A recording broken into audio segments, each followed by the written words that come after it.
Hello, friends, and welcome to episode 200 of SelfKind with me, Erica Webb. 200 episodes. I honestly can't even believe it. And I have put off recording this episode. Not going to lie. It is the day that this episode would normally drop as I am recording it. And I've put it off because I was trying to think, what is the best thing to talk about? What is the best thing to celebrate this 200th episode milestone? And then I decided that as much of a milestone as it is, it doesn't need to be anything like out of the box wild, right? I have not put on a special outfit. I haven't done my hair. I haven't done anything that I wouldn't normally do. And we're going to use this in this episode today to talk about why just getting started is really important. And in fact, we're going to go beyond that, and I'm going to talk about like the top 20 lessons in learning to treat yourself with love and kindness. All right, so we're talking top 20 lessons. I got these 20 down really quickly, which makes me think that I probably could have done top 200, but we're just going to stick with 20 because 200 seems a little crazy. And quite frankly, probably too long an episode for all of our benefit. So what I was thinking with this episode is to kind of give you some of those like quotable moments. Not that you're going to quote me necessarily, but give you some of those quotable moments of like, sometimes when just like an idea hits you because it's so simple and succinct and it just hits you at that right moment. My hope is that through these 20, there'll be one, if not more, that just kind of hit you in a way that makes you go, oh, yes, that. And if that doesn't happen, doesn't mean either of us are doing it wrong, but let's just see where we go, yeah? So I've got a list of 20, so you'll see me looking down and up just to refer to my list to make sure I don't miss any. Number one is that wanting a loving and kind relationship with yourself comes first. You do not have to know how or feel those feelings in order to get started. I did a whole podcast episode about this recently, and so I'm not going to go deep into this, but I really want to point out that decision to have a kind and loving relationship with yourself is where it all begins. We often think, well, I'll love myself once I feel like I love myself.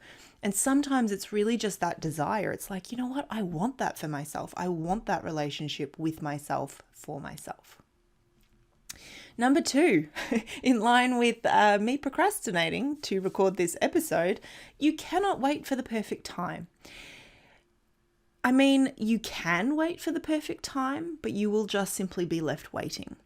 If there is one thing that I've learned over the course of 200 episodes, it is that the perfect time simply never comes, right? Life is always going to have a level of complexity that makes us think, maybe tomorrow, maybe when, XYZ happens, then I'll be able to focus on me. So often it has to do with other people, right? So like when the kids are grown up, when work isn't so busy, when blah, blah, blah, blah, blah. We have so many reasons, and they're valid reasons, right? I'm not saying I don't believe your reasons. I 100% believe your reasons. But we have to find ways to start on this journey of caring for ourselves, loving ourselves, being kind to ourselves, regardless of what is going on in our lives. Do we adjust our expectations and our goals a little bit depending on what's going on? Yes, 100%. But we don't want to let it stop us from starting.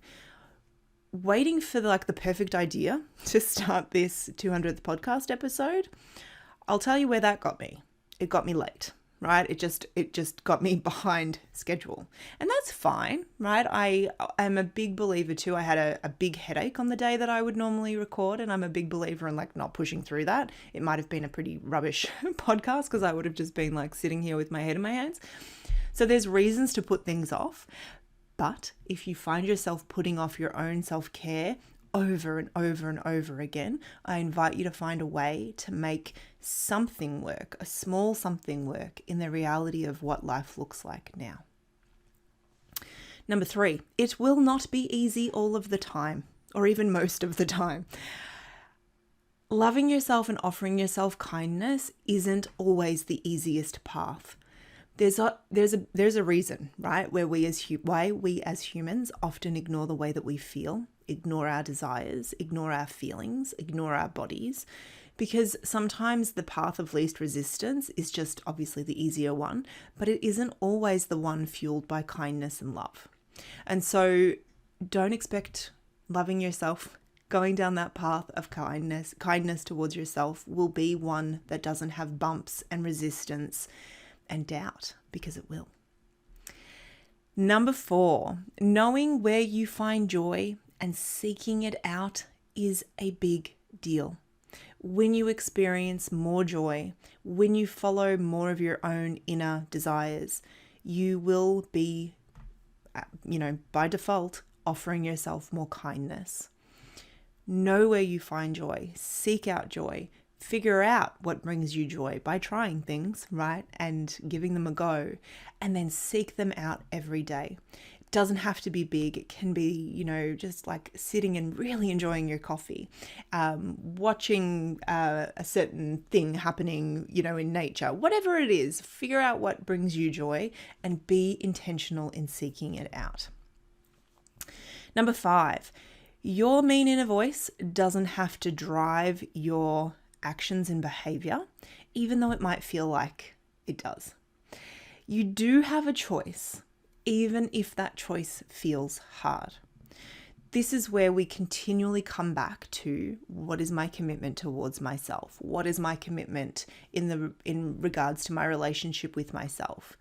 We will sometimes be driven by our mean inner voice and do things that don't align with our desire to be kind and loving towards ourselves. You know what? Respond with kindness and love and just, face that next decision, face that next choice. We learn how not to be driven by that mean inner voice, but it does take time. Number 6, loving yourself will not result in having loving feelings towards yourself 100% of the time. Number 7, moving your body is a deep act of self-love and kindness. Diet and exercise culture have kind of confused us, right? We've come to believe that moving our body is a way of making it small, of making it, controlling it, of being good, of doing all of these things. Movement, though, outside of this concept of exercise, which is not a bad concept, right? I'm not saying that exercise is bad, far from it. But the culture that goes with it can sometimes be problematic. Movement, though, as distinct from exercise, can be like a love note to your body. It can be a way of just simply being in communication with ourselves. And that is a beautiful act of self-love and self-kindness. Number 8, your body is your ally, not your enemy. This one I know can feel hard to believe, especially when we are faced with persistent pain, when we are experiencing things that we don't want to be experiencing, when there are symptoms that just do not make sense or perhaps even seem fair. But when we can start to look at our body as our ally, as giving us information that we can respond to, our relationship with ourselves has an opportunity to change and develop in that direction of self-kindness and self-love. When we feel like we're at war with our body, that is very hard to do. Number 9, you do not have to do anything to be worthy of your own love. We get stuck in this sometimes. We think, well, as soon as I prove myself perfect enough, then I'm going to love myself. As soon as I don't keep getting things wrong, then I'm going to love myself. I was stuck in this one for such a long time. I worked so hard to just be good enough to be worthy of my own acceptance. It never worked. It never worked because as a human, I was always going to be fallible. I was always going to make mistakes. I was always going to get things wrong and disappoint myself and other people. We need to think about this more in terms of like, if I love myself, what might I be able to do? It's a very different way of thinking about things versus what do I have to do to earn my own love? What could I do if I loved myself? Different question, right? Feels really different. Number 10, self-love isn't an outcome, or a destination? And it can feel like that because it feels like something that we're working towards. But if we loop back to number one, right, the first point that we made today was this idea that like deciding that you want a self-loving relationship is like where we start. If that's the case, then it isn't a destination, right? Because we've already made the choice. And so it's not a destination, it is a choice and it is a practice. And it is something that we come back to day after day, year after year, decade after decade. I'm going to hit pause for a second, not literally. There's nothing to push pause on. But what I want to point out is that none of these ideas are new ideas in terms of they have been subjects of the past 200 episodes of this podcast. They feature all the time on my social media. And yet, even as I read them, and I wrote them down, some of them is just like, yes, I needed to hear that, right? I needed to remember that. And this is such a good reminder of the fact that these things, we need repetition. We need to constantly come back to what is it that we are aligned to? What is it that we are committed to? What is it that's important to us? We are creatures that require repetition. One of my mentors, the movement maestro, always says once is never. And she's often referring to, marketing and posting on social media. And that is true in that context, but it's true in every context. Like once is never. Reading something once doesn't usually mean that we then go out and live it forever without thinking about it again. We need to hear things on repeat from ourselves, from the outside world. And so if you feel like, oh, I keep hearing these things and I'm still not quite there, understand that that's also part of being human. So repetition is a beautiful thing. All right, number 11. This is one that, this has been a big one for me.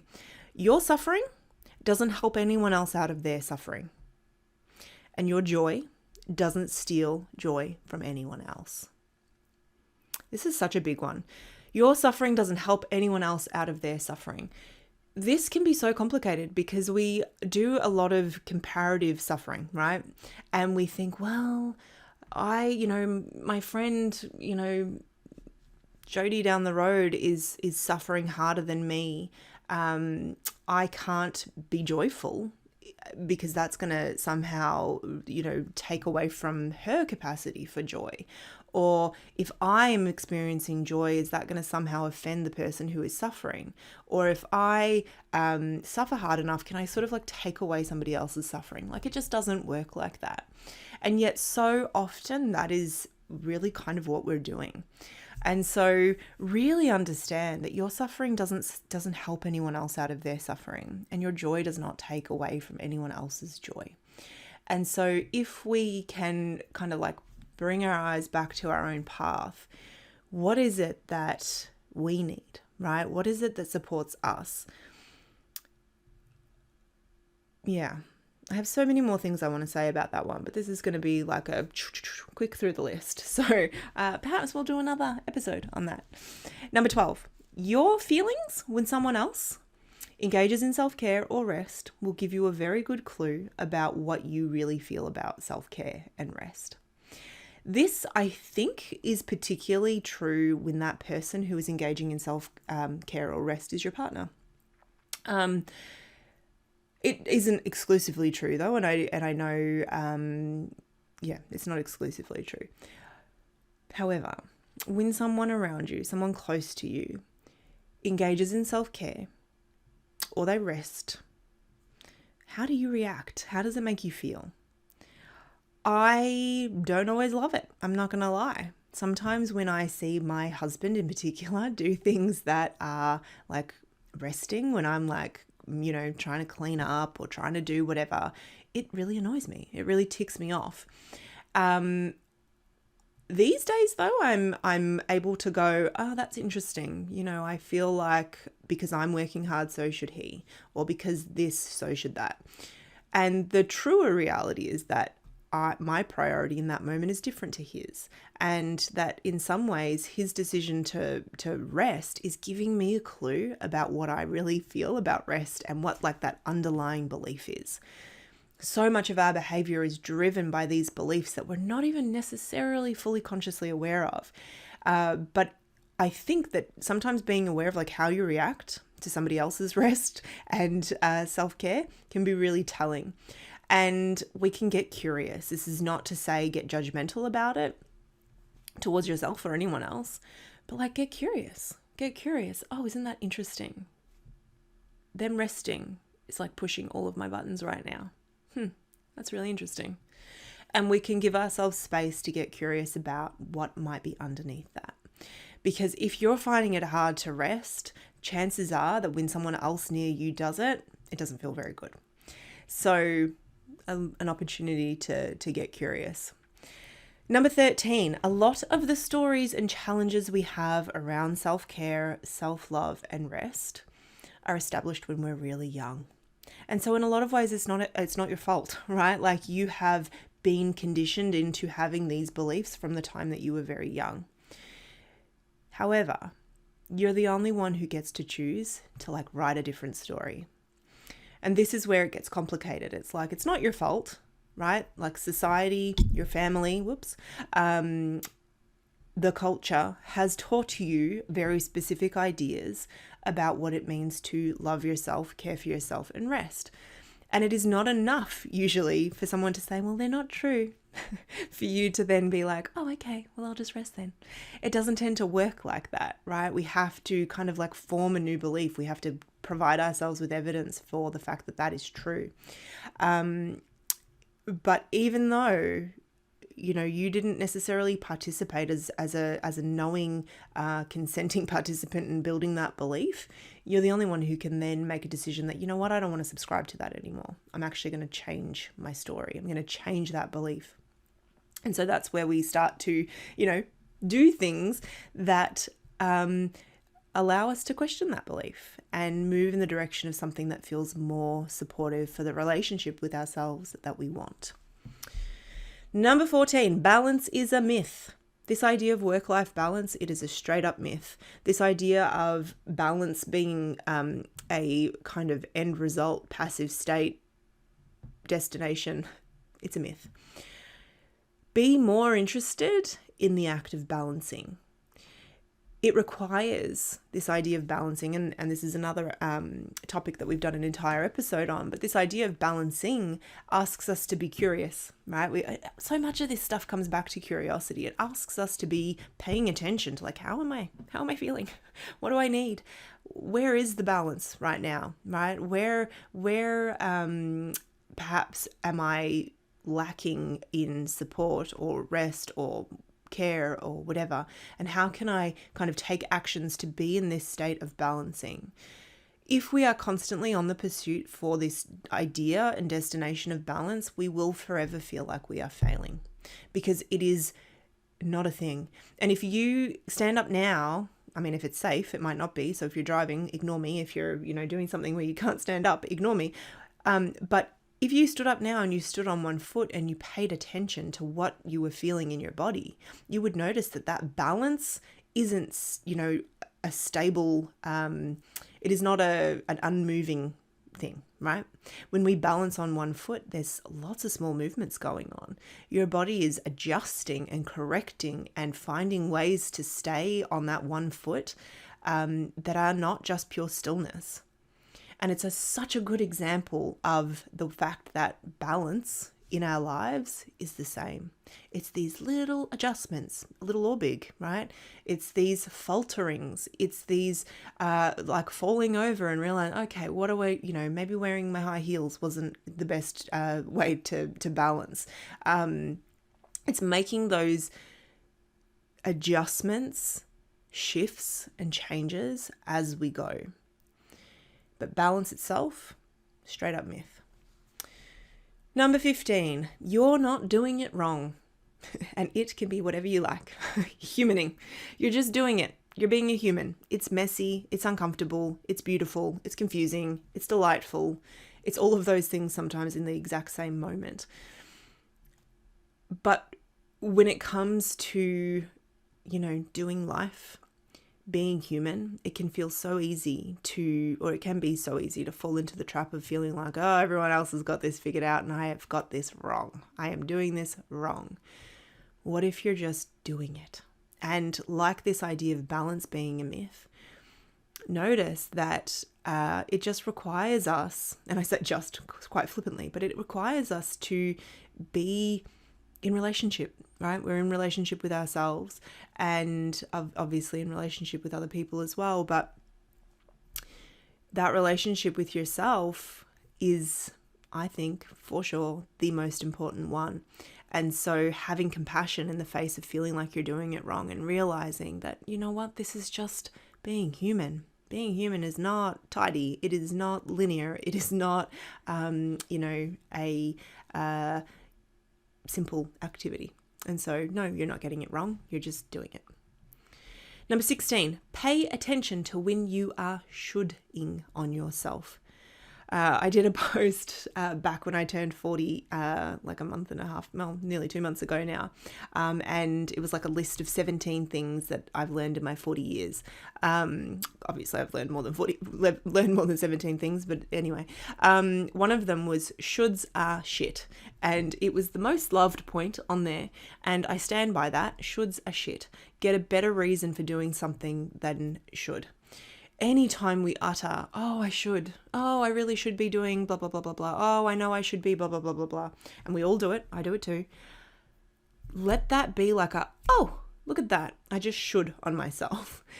There has to be a better reason, because when we are stuck in shoulds, we are stuck in judgment. We are stuck in feeling like we have to measure up to something. And so pay attention to when you should on yourself and see, is there a better reason? Like, I should go for a walk could turn into, I would really like to get some fresh air and move my body. Feeling like, oh, I should be there for the kids. Oh, that's interesting. I feel like I need to be there for bedtime. And yet I also know that in this moment, what I really need is to be with my friends or be here or doing this, and just kind of notice those shoulds, because usually there is a better reason than should. Shoulds are shit. Yeah. Number 17, drop your standards if you're having a hard time getting started. I think that a lot of people who hang out here with me are not too dissimilar from me, in the sense that we have high standards. We have high standards, and usually mostly for our own behavior. And, you know, having really high standards isn't necessarily a bad thing, but it can be very problematic when it stops us from getting started, or when it constantly throws us into turmoil over not meeting them, not being good enough. So it can be hard to drop your standards, but I invite you to do it anyway.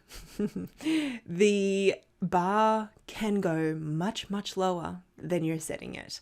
And when you pull that bar down and you make it much, much lower, you rapidly and exponentially increase your chances of doing the thing that you want to do. So if self-care, you know, in your ideal world, you've set the bar on like 15 hours of self-care a week, and it looks like XYZ, and you're like, I'm not doing any of it, drop that bar right down. Could self-care look like 5 minutes of yoga today? Could self-care look like 2 minutes of meditation daily? Could self-care look like 1 class a week? How do you drop your standards so that you can move in the direction of what it is that you want? Related to this is number 18. Self-care is not a quest for being a better human. So often we can get very stuck in this idea of, oh, I just need to be better, right? Self-development, self-improvement. All of these ideas are lovely and have their place, but it also implies that if we are trying to improve, if we are trying to be better, that we're not good enough already. And I know it can feel like that, but it's a really interesting way to talk to yourself when you have committed to a kind and loving relationship with you. So instead of focusing on being better, my invitation is to focus on what supports you to feel better, right? There's a difference. feeling better in yourself, feeling more connected, feeling whatever it is that you want to feel. But it's not to be a better human, right? How are you even going to measure that? Is Mother Teresa your benchmark? Like, where is the benchmark? How are you going to figure this out? That is not a particularly kind and loving way to move towards what it is you want.